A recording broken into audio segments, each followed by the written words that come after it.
Salam sejahtera untuk kita semua. Saudaraku yang diberkati Tuhan, kita tidak terlepas dari masa lalu, karena sebagian dari hidup kita adalah masa lalu. Ada masa lalu yang baik dan ada masa lalu yang buruk. Namun apa yang terjadi di masa lalu Anda tidak sama pentingnya dengan apa yang ada di masa depan Anda. Ada masa lalu yang harus kita lupakan. Bagaimanakah kita bisa melepaskan masa lalu? Pertama, disiplinkan pemikiran-pemikiran Anda untuk berhenti berpikir tentangnya. Berhentilah berbicara tentangnya. Berhentilah menghidupkan kembali setiap pengalaman negatif. Jika Anda telah mengalami suatu kerugian atau salah satu dari impian-impian Anda telah mati, tentu saja ada saat yang tepat untuk berduka. Tetapi pada suatu saat tertentu Anda perlu bangkit, mengebaskan debu dari tubuh Anda, mengenakan suatu sikap yang baru, dan mulai maju dalam kehidupan. Jangan biarkan kekecewaan menjadi pusat perhatian Anda. Berhentilah berkabung atas sesuatu yang tidak bisa Anda lupakan.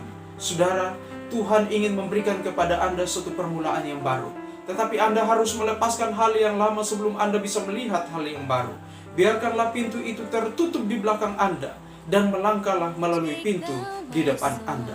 Mungkin Anda telah mengizinkan orang lain meyakinkan Anda bahwa Anda tidak akan pernah naik lebih tinggi lagi, bahwa Anda tidak akan pernah menyaksikan impian-impian Anda menjadi kenyataan. Itu sudah terlalu lama. Anda terlalu parah mengacaukannya. Jangan percayai dusta itu. Sebaliknya, contohlah keberanian dari tokoh perjanjian lama, Kaleb. Saat Kaleb masih muda, ia dan Yosua merupakan bagian dari suatu misi mata-mata penyelidik untuk menentukan kekuatan musuh sebelum umat Tuhan masuk ke dalam negeri yang telah Tuhan janjikan kepada mereka. Dari ke-12 mata-mata itu, hanya Kaleb dan Yosua lah yang memberikan laporan yang positif kepada Musa. Mereka berkata, kita pasti mampu merebut negeri itu. Ke-10 mata-mata yang lain berkata, tidak Musa, ada raksasa-raksasa di negeri itu. Musuh terlalu kuat, halangan untuk diatasi terlalu besar. Dan sebagian besar berusaha membujuk Musa dan sisa dari bangsa Israel untuk tidak maju ke dalam berkat-berkat yang Tuhan telah janjikan kepada mereka. Mereka bersedia menerima bukan yang terbaik untuk tinggal selama sisa hidup mereka tepat di mana mereka berada. Sayangnya, kelompok pemikir negatif itu memang tidak pernah masuk ke tanah perjanjian. Mereka menghabiskan 40 tahun berikutnya dengan berputar-putar dan mengembara tanpa tujuan di padang belantara. Akhirnya, sebagian besar dari mereka mati dengan impian mereka masih terkubur dalam diri mereka. Sementara Tuhan membangkitkan suatu generasi bangsa yang baru. Pada saat itu, Kaleb sudah berusia 85 tahun. Tetapi ia belum menyerah tentang impian yang Tuhan telah taruh dalam hatinya. Banyak orang pada umur seperti itu akan duduk-duduk saja di kursi goyang sambil berpikir tentang hari-hari di masa lampau yang baik. Tetapi Kaleb tidak seperti itu. Ia menjaga dirinya sendiri tetap bersemangat dan ia menjaga kebugaran tubuhnya juga. Ia memberitahukan Yosua bahwa ia masih sekuat saat janji itu pertama kali diberikan kepadanya.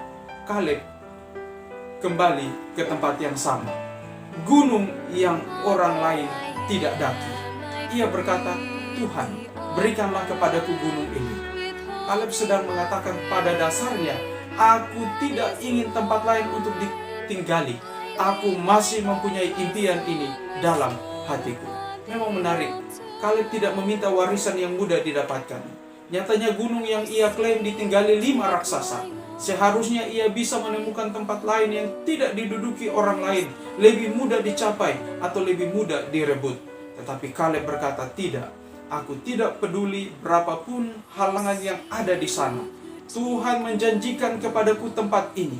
Walaupun ia sudah 40 tahun setelah janji itu diberikan, aku akan tetap maju. Aku akan tetap percaya sampai aku menyaksikan janji itu dipenuhi. Saudaraku yang diberkati Tuhan, itulah jenis sikap yang perlu kita miliki. Kita menyerah terlalu mudah. Tidak, jagalah diri Anda sendiri tetap bersemangat.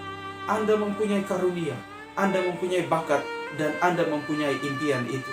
Jangan izinkan rasa puas atas diri sendiri mencegah Anda menyaksikan janji-janji Tuhan dipenuhi dalam kehidupan Anda. Tuhan menolong Anda untuk menggapai masa depan Anda yang Tuhan telah janjikan. Tuhan memberkati.